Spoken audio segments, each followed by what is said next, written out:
ब्रेकनंतर बुलेटिनमध्ये आपलं स्वागत आहे। सातारा जिल्ह्यातील दक्षिण काशी म्हणून ओळखल्या जाणाऱ्या ऐतिहासिक वाई शहरातील महागणपती मंदिराला कृष्णामाईच्या पुराच्या पाण्याचा वेढा पडलाय।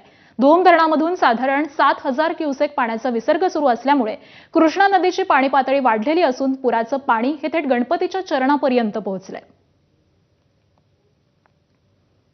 साताऱ्याच्या वाईमधली हे दृश्य आपण पाहतोय। धोम धरणामधून पाण्याचा विसर्ग वाढवण्यात आलेला आहे आणि त्यामुळे कृष्णा नदीला मोठा पूर आल्याचं कळतंय। कृष्णा नदीची पाणी पातळी वाढलेली आहे आणि त्यामुळे गणपतीच्या चरणांपर्यंत पाणी आल्याचं दिसतंय। जवळपास धोम धरणामधून 7,000 क्युसेकनं पाण्याचा विसर्ग सुरू आहे आणि त्याचमुळे कृष्णा नदीच्या पाणी पातळीमध्ये वाढ झालेली आहे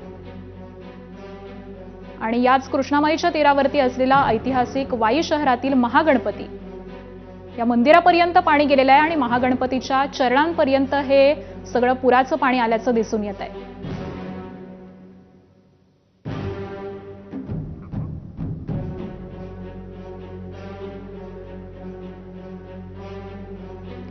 ड्रोन दृश्य देखील समोर आलेली आहेत। संपूर्ण वाई शहरामधून ही कृष्णा नदी वाहते आणि कृष्णा नदीनं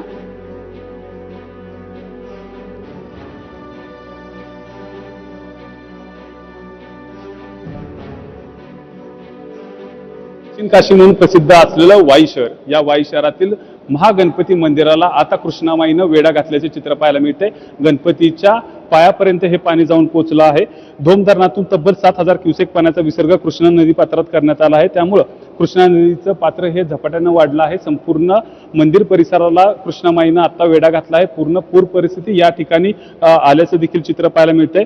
या ठिकाणी जर पाहिलं तर मोठ्या प्रमाणावर पाण्याचा विसर्ग या नदी पात्रात करण्यात आला आहे। त्यामुळे जो वाईतील प्रसिद्ध गणपती आहे त्या गणपतीच्या पायापर्यंत सध्या पाणी जाऊन पोहोचलं आहे। प्रशासनाच्या माध्यमातून त्याचबरोबर या मंदिर प्रशासनाच्या माध्यमातून सतर्कतेचा इशारा देखील नागरिकांना दिला आहे। जोपर्यंत पाण्याचा उतार कमी होत नाही तोपर्यंत हे मंदिर बंदच राहणार आणि आता गणपतीच्या पायापर्यंत पाणी पोहोचलंय, पण जर इथेपर्यंत पाणी आलं गणपतीच्या तर बंदच राहणार मंदिर।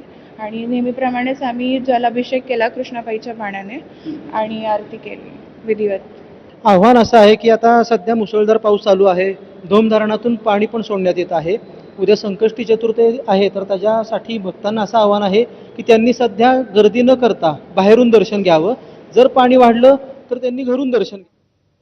आणि यानंतर थेट जाऊयात